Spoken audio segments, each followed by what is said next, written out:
Imaginez, vous êtes stratège militaire. Vous passez 20 ans à préparer un piège. Vous creusez les tunnels.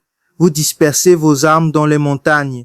Vous fabriquez des milliers de drones pour quelques centaines de dollars pièce. Et vous attendez, patiemment, jusqu'au jour où la plus grande puissance militaire de la planète décide enfin de rentrer dans votre piège. Ce jour-là, c'est aujourd'hui. Et ce qui se passe en ce moment entre les États-Unis, l'Iran et Israël, ce n'est pas juste un conflit régional de plus, c'est peut-être le moment où l'ordre mondial tel qu'on l'a connu depuis 1945 commence à se fissurer pour de bon, et la plupart des gens ne le voient pas encore. Alors aujourd'hui, on va décortiquer tout ça, le terrain militaire, les coulisses diplomatiques, et surtout, ce que l'histoire essaie désespérément de nous dire depuis des siècles et qu'on refuse toujours d'écouter. Accrochez-vous, ça va aller vite. La première chose à comprendre, c'est que cette guerre n'est pas un accident. Ce n'est pas une escalade qui a dérapé. Ce n'est pas un malentendu diplomatique. C'est la convergence parfaite des intérêts de trois acteurs qui, pour des raisons complètement différentes, avaient tous besoin que ça arrive. Le premier acteur, c'est l'Iran.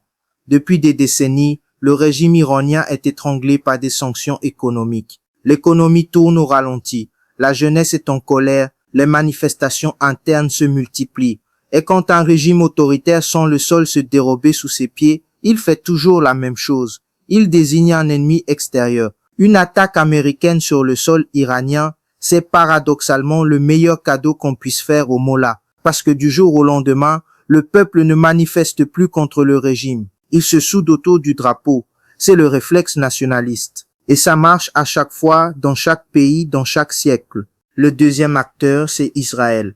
Là, le calcul est encore plus froid. Israël a mené une guerre de 12 jours contre les installations nucléaires iraniennes. Et cette guerre a ouvert une fenêtre stratégique unique. Si les États-Unis s'enlisent dans un conflit prolongé avec l'Iran, les deux puissances s'affaiblissent simultanément. Et Israël, lui, reste intact, dominant, incontournable, seul maître des équilibres régionaux. Netanyahou ne s'en cache même pas. Il parle ouvertement de coordination avec Washington. Il parle d'actions militaires menées sans approbation explicite américaine. Il parle de l'Iran comme d'une occasion stratégique à saisir. C'est la réelle politique dans toute sa brutalité. Et le troisième acteur, celui qu'on évoque souvent avec des pincettes, c'est Donald Trump. Pour Trump, cette guerre est une opportunité politique. Qu'elle se termine par une victoire éclatante ou qu'elle s'enlise dans le bourbier, elle lui donne quelque chose d'essentiel, de la visibilité, de l'autorité et une justification pour concentrer davantage de pouvoir. C'est un calcul risqué, mais c'est un calcul cohérent avec la manière dont il lit le monde. Voilà. Trois acteurs, trois agendas distincts, mais une seule destination commune, la guerre. Maintenant, parlons terrain. Parce que si vous ne comprenez pas la géographie de l'Iran, vous ne comprenez rien à ce conflit. L'Iran, ce n'est pas l'Irak, ce n'est pas la Libye, ce n'est pas un pays plat avec des infrastructures concentrées qu'on peut neutraliser en quelques semaines de bombardements aériens. L'Iran, c'est un pays de montagnes, des montagnes partout. Et ces montagnes, Téhéran les a utilisées comme des fortifications naturelles depuis 20 ans. Les dépôts d'armes sont dispersés. Les installations militaires sont enfouies. Les capacités de production sont dissimulées dans des zones pratiquement inaccessibles par voie aérienne. L'armée iranienne n'a pas été conçue pour gagner une bataille frontale contre les États-Unis. Elle a été conçue pour rendre cette bataille insupportablement coûteuse et interminable. Et ça, c'est ce qu'on appelle la stratégie asymétrique. Concrètement, ça ressemble à quoi? Ça ressemble à des essaims de drones. Des centaines, des milliers de drones fabriqués pour quelques centaines de dollars chacun. Et en face, des systèmes de défense américains qui coûtent des millions de dollars par interception. Faites le calcul.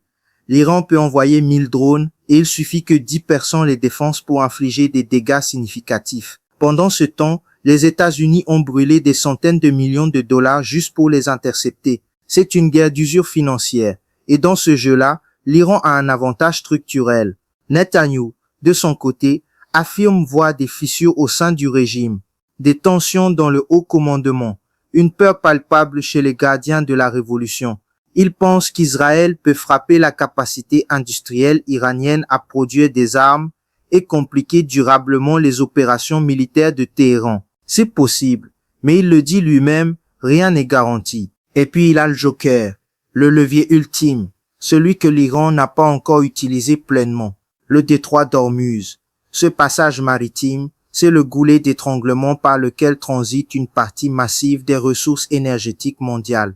La Chine en dépend, l'Inde en dépend, le Japon en dépend. Si l'Iran ferme ce détroit, même partiellement, même temporairement, c'est un choc économique mondial instantané. Ce ne sont pas les États-Unis qui souffrent en premier, ce sont les économies asiatiques.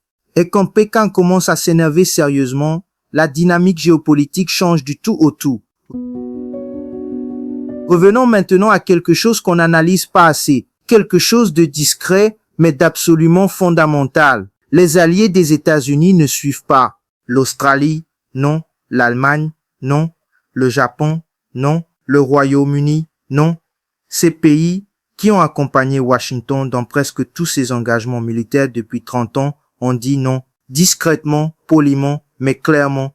Et pourquoi? Parce que ce conflit ne ressemble à rien de ce qu'on a connu. Il n'y a pas d'objectif stratégique clair, pas de définition précise de la victoire, pas de calendrier, pas de perspective de sortie.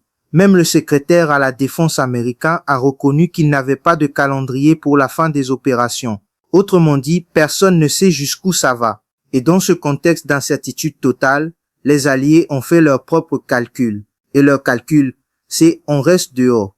Mais le refus le plus symbolique, le plus lourd de sens, le plus inattendu, il ne vient pas d'un allié militaire. Il vient d'un pays qui n'a pas fait la guerre depuis des siècles. Il vient de la Suisse. Ça peut sembler anecdotique à première vue. La Suisse interdit les exportations d'armes vers les États-Unis. Et alors? Alors tout, vraiment tout.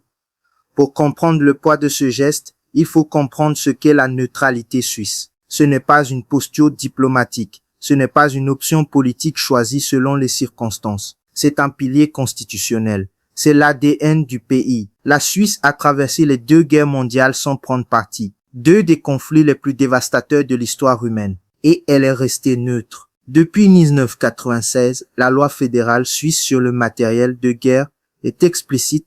Dès qu'un pays vers lequel la Suisse exporte des armes entre en guerre, ses exportations s'arrêtent. Ce n'est pas un choix, c'est une obligation légale. Et là, ce principe vient de s'appliquer aux États-Unis d'Amérique. Pensez-y une seconde. Les États-Unis étaient l'an dernier le 2e plus grand acheteur d'armement suisse, 11,9 millions de dollars, environ 10% des exportations militaires de tout le pays. Et Berne vient de couper ce robinet, sans négociation, sans compromis, sans peur des représailles. Le ministre suisse de la Défense a dit mot pour mot qu'il ne craignait aucune réaction de l'administration Trump. La neutralité, a-t-il dit, n'est pas un principe qu'on négocie sous pression. Et ce n'est pas tout.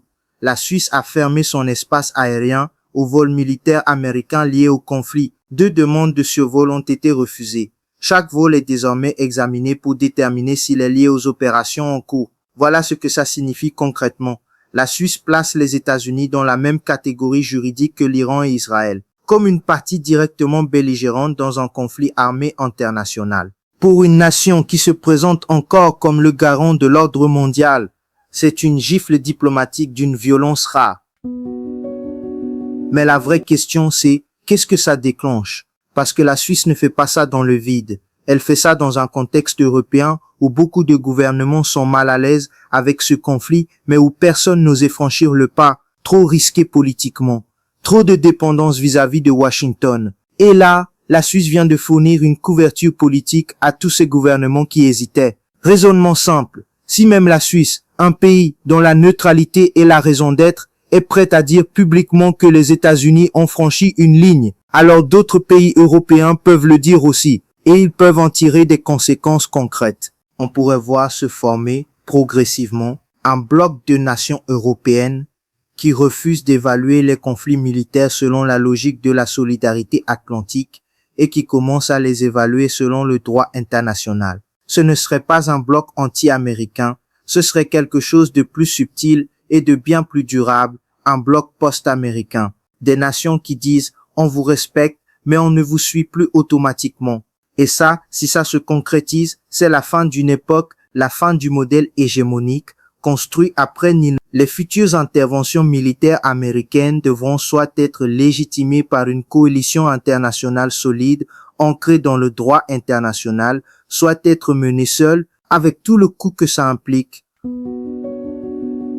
On arrive au cœur du sujet. Et c'est là que ça devient vraiment inconfortable. Parce que ce que nous voyons se dérouler aujourd'hui, nous l'avons déjà vu. Pas exactement de la même façon. Mais le schéma est là, il est reconnaissable. Et il devrait nous terrifier. 430 avant Jésus-Christ. Athènes, la plus grande puissance de son époque, décide d'envoyer sa flotte conquérir la Sicile. Trop loin, trop mal préparée, trop sûre de sa supériorité. L'expédition tourne au désastre. Et c'est le début du déclin d'Athènes. En 1979, l'Union soviétique entre en Afghanistan, la plus grande armée du bloc communiste, contre des combattants en sandales. 10 ans plus tard, elle repart épuisée, humiliée et moins de 2 ans après, elle s'effondre. En 1980, les États-Unis envahissent l'Irak. Victoire militaire en 3 semaines. Mission accomplie, dit le président depuis le pont d'un porte-avions. 20 ans et des milliers de milliards de dollars plus tard, la région est en carreau. Daesh a émergé et l'Iran est sorti de cette guerre renforcé. Le schéma est toujours le même. Une puissance extérieure, convaincue de sa supériorité technologique, sous-estime 3 choses: la résilience de l'adversaire local, les coûts réels de la durée et les effets de retour sur sa propre légitimité. L'Iran a passé 20 ans à étudier ces guerres, à en tirer les leçons, à construire une stratégie spécifiquement conçue pour exploiter ses faiblesses. Les montagnes comme bouclier, les drones comme armes d'usure, le détroit d'Ormuz comme levier économique, et la durée infinie comme principal allié. Pendant ce temps, le Pentagone demande déjà des budgets supplémentaires. Chaque semaine qui passe sans résolution alourdit la facture, financièrement, diplomatiquement et en termes de crédibilité internationale. Alors, où est-ce qu'on en est vraiment? On est dans un conflit dont personne ne voit la sortie. On n'est mené par 3 acteurs dont les intérêts à court terme convergent vers la guerre, mais dont les intérêts à long terme pourraient tous en sortir abîmés. Un conflit qui révèle, chaque semaine un peu plus, les limites de la puissance américaine à une époque où cette puissance était supposément au zénith. On a un allié historique, la Suisse, qui vient de dire publiquement que les États-Unis ont transgressé une ligne. On a des alliés militaires, Australie, Allemagne, Japon, Royaume-Uni, qui se sont dérobés. On a une Europe qui commence doucement mais sûrement à reconsidérer sa dépendance stratégique à Washington. Et pendant ce temps, l'Iran tient. Il n'a pas besoin de gagner. Il a juste besoin de ne pas perdre, de durer, d'épuiser, de coûter. C'est ça la vraie stratégie iranienne. Et c'est peut-être la plus efficace du monde. Netanyahou a dit quelque chose d'intéressant dans ce contexte. Il a dit qu'en coopération avec les forces américaines, Israël possède l'une des forces aériennes et de renseignement les plus performantes au monde. C'est peut-être vrai, mais l'histoire nous a appris à répétition que la supériorité aérienne ne se traduit pas mécaniquement par la victoire politique et que le renseignement le plus sophistiqué ne peut pas prédire ce que font 20 millions de personnes décidées à résister. Pour finir, je vais vous laisser avec une question, une seule. Est-ce que cette fois-ci sera différente? Est-ce que les décideurs qui regardent cette situation ont lu l'histoire de Sicile? Ont-ils regardé les images de Saigon en 1975?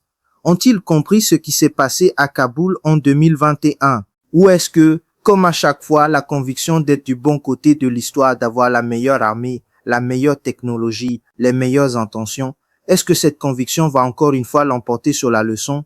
Or, le monde entier regarde, il tire des conclusions. Certains pays, comme la Suisse, ont déjà pris leurs décisions, d'autres suivront. La vraie question n'est pas militaire, elle n'est pas même diplomatique, elle est fondamentalement humaine.